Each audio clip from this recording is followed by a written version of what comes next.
Let's go! Hey guys, it's Retrohead here, and welcome back to another video. Today is a video that I've wanted to do for absolutely ages, and that is discussing the price of video games, both retro and more modern, to see if we think they're going to go up or down in the years to come. But after watching this video, please let me know your thoughts and opinions on the used video game prices in the comments down below, as I'd love to have some really good discussions and see what you think about those prices. If you've stumbled across this video and don't normally watch my channel, here I do all sorts of retro game hunts, playing retro games, collecting them and stuff like that.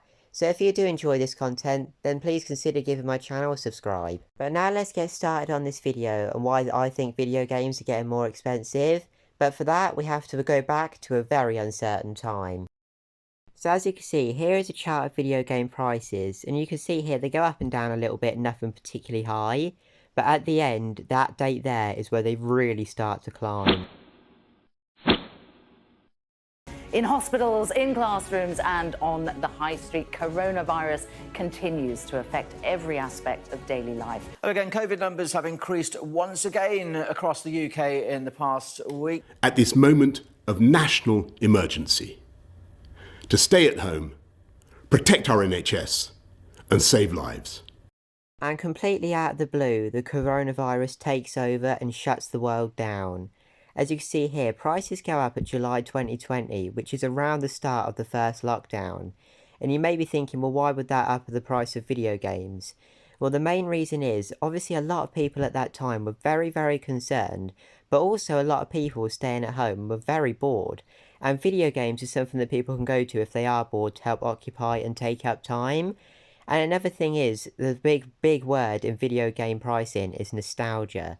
When people are particularly stressed in adult life, they would like to go back to their childhood at a carefree time, and COVID for a lot of people was like the most stressful time of their lives. So they were thinking, oh, I'm going to go back to my childhood and buy some video games. But also a lot of people again were very bored and bought video games. So both of those things combined really made the demand for video games much higher. I know I myself, and you probably watching this, bought a lot of video games in COVID, partly to take up time to keep your mind busy and active, but partly because some people had like loved ones that were ill or even themselves that were ill, and they were so stressed and worried that video games is just a great way to relax and try not to think about the current situation. And as you can see by this graph here, I know it's in dollars, but it still gets the point across. Before, a loose video game was worth about $15, and that went up to about $22, which is a huge percentage increase. And where did the biggest bit of the increase come from? The first COVID lockdown.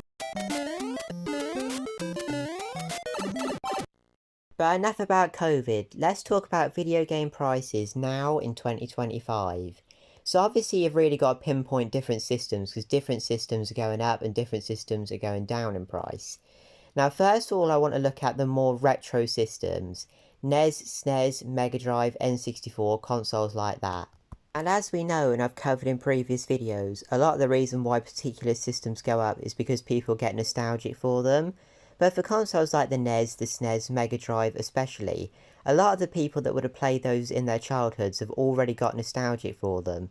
So as you can see here, for a graph for the Mega Drive price, the average price of price charting, this is going down ever so slightly as you can see, and I personally think it's going to continue going down ever so slightly, very slowly over time.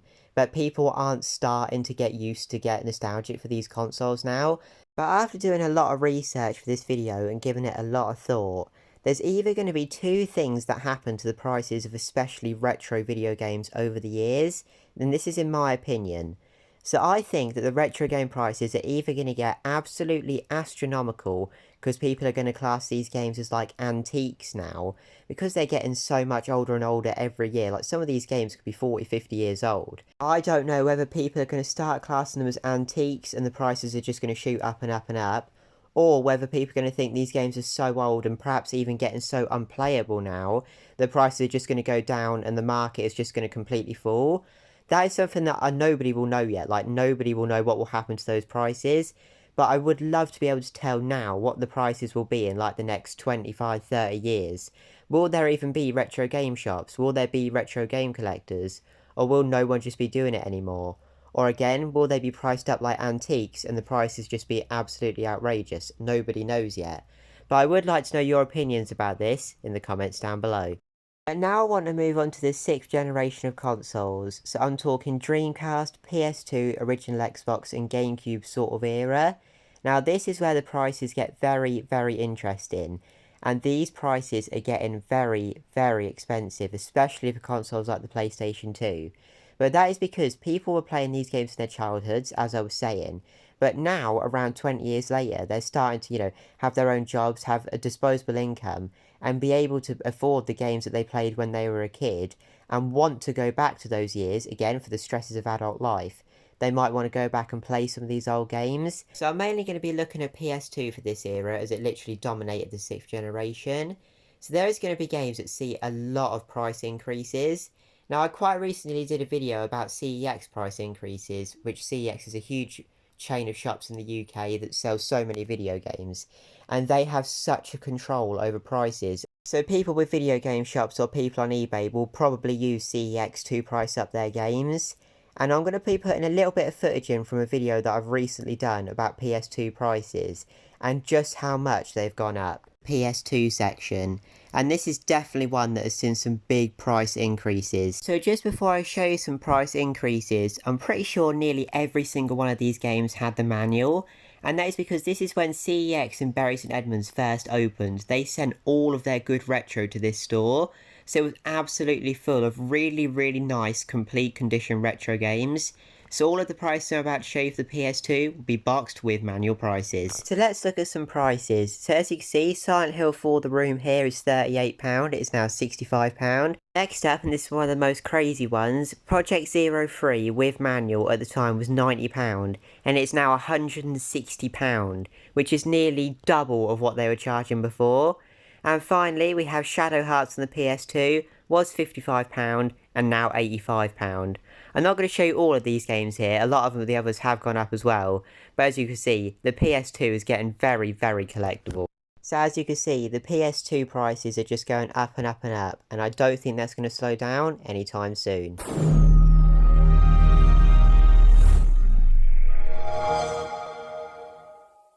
So now we're moving on to the 7th generation of consoles. We have Xbox 360, PS3 and the Wii. Now these are again getting nostalgic for people, playing these in their childhood, getting to an adult and wanting to go back and play these games. And the price at the minute is definitely reflecting that, especially for the Xbox 360 and the PlayStation 3. These games are just going up so much in price, as you can see by some of the stuff that I'm putting in now. But I do have a bit of thought about these two consoles, especially the Xbox 360. That went up in price so much a few months ago, and it still is climbing, but I have noticed, and other people have noticed, that the prices do seem to be coming down a little bit. And that is because I just think they went up too quickly. If they went up more gradually, and especially the rare games, the rare RPGs, JRPGs and stuff like that, they would be going up in price more gradually, and I think they would keep climbing. But I think what has happened, and you'll notice this again if you shop in CEX, the prices of the Xbox 360 especially went up very, very quickly, but all of a sudden CEX obviously started to give you a lot more for these games. And then all of a sudden in every CEX there was like really, really rare RPGs and stuff like that for the 360 popping up in more places. And that is because I think people were just selling their Xbox 360 collections. If they weren't that bothered about it but had these expensive games, the sensible thing to do would be to sell these games now, and then maybe pick them up in a few years if they do get cheaper again. But another thing that makes the price higher of not just video games but anything, normally is rarity and how rare these games actually are. But these games actually started popping up in like every CEX and sort of becoming more common because collectors were letting them go. That I think it's going to be a little bit of a saturated market, and I do think that Xbox 360 prices, and probably PlayStation 3 as well, will fall. As you will have seen in one of my previous videos, I did quite recently sell my entire PS3 collection for this very reason. But again, I have done a lot of research for this video, but a lot of it is also based on my thoughts and opinions. So if you have any thoughts and opinions, then please do let me know in the comments. So I think for Wii U, Xbox One and PS4, it's still too early to be able to see what prices are going to do, so I'm not going to be talking about anything newer than that on this video. So as I think we found out in this video, the price of video games is definitely on the up. But I'm really keeping my fingers crossed that these games will go down in the years to come, and hopefully people won't be classing them as like antiques and collectible items even more than they are now. But as always, if you did enjoy this video, please leave a like and please subscribe to my channel Retrohead. Let me know any thoughts and opinions in the comments down below, and I'll see you all in the next one. Bye!